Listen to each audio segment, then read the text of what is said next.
Salut tout le monde, me revoici avec une nouvelle vidéo. Qu'est-ce qui se passe dans une consultation ayurvédique?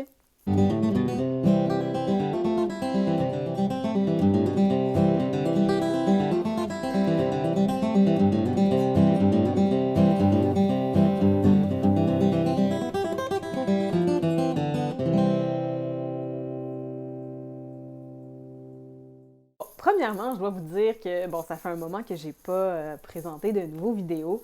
Il s'est passé plusieurs choses dans ma vie personnelle. Je vous évite les détails, mais bref, ça m'a tenu assez loin de ma page. Mais là, tout est en branle et les projets vont bon train et il y a beaucoup de choses nouvelles qui vont arriver à compter de l'année prochaine. Je vous laisse sur le suspense pour le moment. Par contre, j'ai envie de vous expliquer en fait qu'est-ce qui se passe quand on va consulter un thérapeute ayurvédique. Parce que oui, c'est bien beau de vouloir appliquer les techniques ayurvédiques dans votre propre vie, mais des fois, un petit coup de pouce thérapeutique, ça peut vraiment vous aider. Il y a des principes de base, il y a des choses de base qu'on fait lors d'un traitement, à commencer par une prise d'informations, évidemment, sur vous. Quand vous arrivez pour faire une consultation avec un thérapeute ayurvédique, une des premières choses qu'il va vous demander, c'est comment se porte votre appétit et votre élimination. Donc, c'est une des choses de base qu'on regarde en Ayurveda.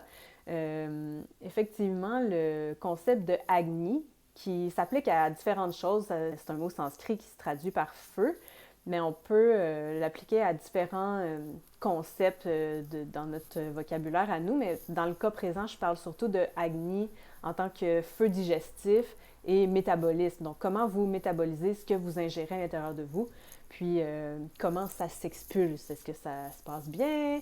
Est-ce que... ben oui, on parle de caca. Donc, en fait, est-ce que vous avez un bon appétit? Est-ce que vous mangez à des heures régulières? Est-ce que vous avez tout le temps faim? Est-ce que vous oubliez de manger? Est-ce que vous vous sentez lourd après un repas? Donc, c'est toutes des questions que le thérapeute va pouvoir vous demander. Côté élimination, il y a évidemment, est-ce que vous y allez à tous les jours? Est-ce que c'est le matin? Est-ce que c'est plusieurs fois dans la journée? Quelle texture, couleur, odeur ça a, cette histoire-là? On peut déjà, avec ces informations-là, avoir une petite idée de comment vous métabolisez les nutriments que vous ingérez. On peut aussi regarder, il y a d'autres aspects visuels qu'on peut regarder. Il y a l'intérieur des yeux, donc s'il y a différentes couleurs, on peut en déduire certaines choses. Il y a l'aspect de la langue aussi qu'on va regarder, l'aspect des ongles qu'on va regarder, s'ils sont cassants, s'ils sont striés, s'ils se dédoublent, bref, différentes indications qu'on peut vérifier avec les ongles. Donc, les recommandations qu'on va vous faire concernant l'alimentation et la prise de suppléments de plantes va dépendre de votre Agni personnel. Ensuite de ça, on va vérifier ce qu'on appelle ama. Donc, ça se traduit littéralement comme les toxines ou les impuretés qu'on a dans le corps. Il y a évidemment les toxines qu'on retrouve dans la nourriture avec les pesticides, insecticides, etc., les OGM, aussi également les ondes, Wi-Fi, Bluetooth qui sont autour de nous, les toxines mentales aussi, si on a des pensées obsessionnelles, etc. Il y a différentes manières de vérifier si vous avez beaucoup ou peu d'amas dans votre corps d'accumuler. Puis ça peut s'accumuler de différentes manières, évidemment, selon votre constitution personnelle. Donc, moi, pour ma part, disons, ça s'accumule dans les articulations, qui est typiquement Vata, donc je craque. Ça peut être dans un surplus de poids, ça peut être par des inflammations différemment dans le corps, ça c'est plutôt de type Pitta. Ça peut se traduire aussi par les différentes couleurs de vos selles, par les odeurs corporelles, par les moments où ça vous démange dans la journée. On peut savoir si vous avez de l'ama. Alors, ces deux choses-là combinées, Agni et Ama, vont nous indiquer en fait comment vous métabolisez ce qui vous traverse, littéralement. Et on va pouvoir ajuster les recommandations thérapeutiques avec ça. Ça, c'est les principes de base qu'on va vérifier, nous, en tant que thérapeute, pour vous aider à améliorer votre vie, votre santé, votre bien-être.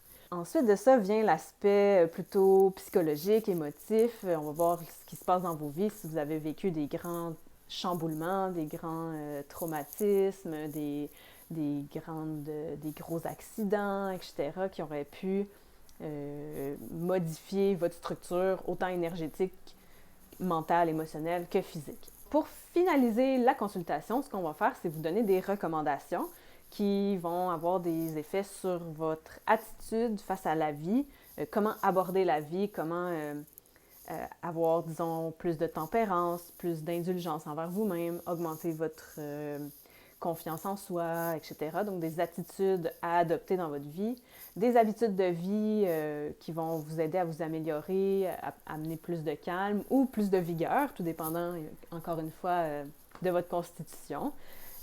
Comment vous apaiser, comment vous activer de façon optimale. Puis, il y a évidemment des recommandations alimentaires qui sont à changer petit à petit, ajouter telle épice, tel ingrédient, tel légume, des carminatifs pour éliminer les gaz, des choses plus piquantes pour vous aider à la perte de poids, par exemple.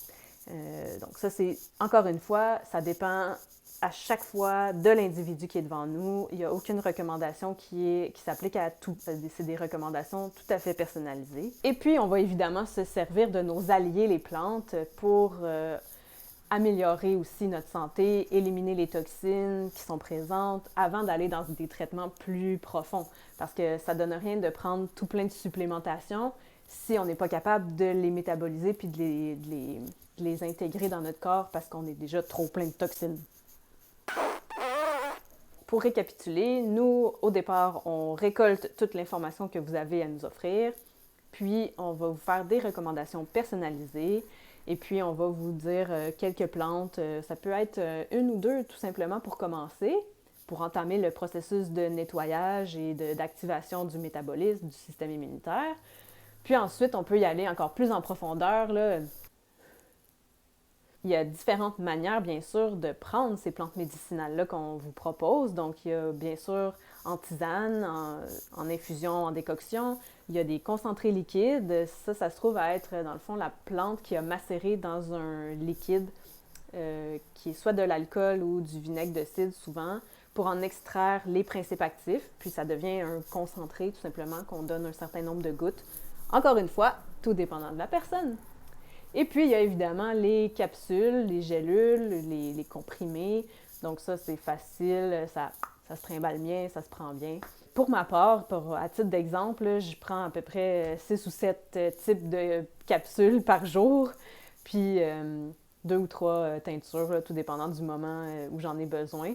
Puis ça fait partie de ma routine, de mon quotidien. Il faut que j'y pense. Des fois, j'oublie, c'est la vie, vata oblige. Puis c'est pas plus grave que ça. On remet pas les bouchées doubles le lendemain, on continue juste nos doses normales. Je vois vraiment les plantes comme étant nos amis, nos alliés, un soutien. C'est pas du tout un médicament. Il faut s'enlever l'idée que la plante va nous guérir.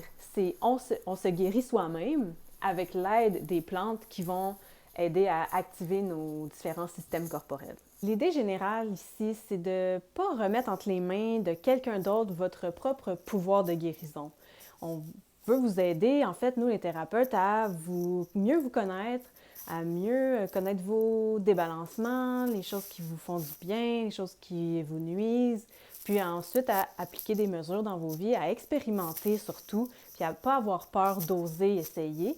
Puis on est toujours là pour répondre à vos questions. C'est vraiment ça notre objectif, c'est de vous accompagner, vous rendre plus autonome dans votre propre guérison.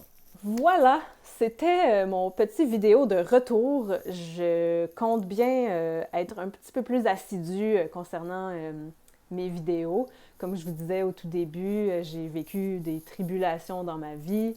On a mis en place certains projets aussi qui s'en viennent. Et puis, vous en saurez plus très bientôt et j'ai vraiment hâte de vous en faire part. D'ici là, prenez soin de vous et à bientôt!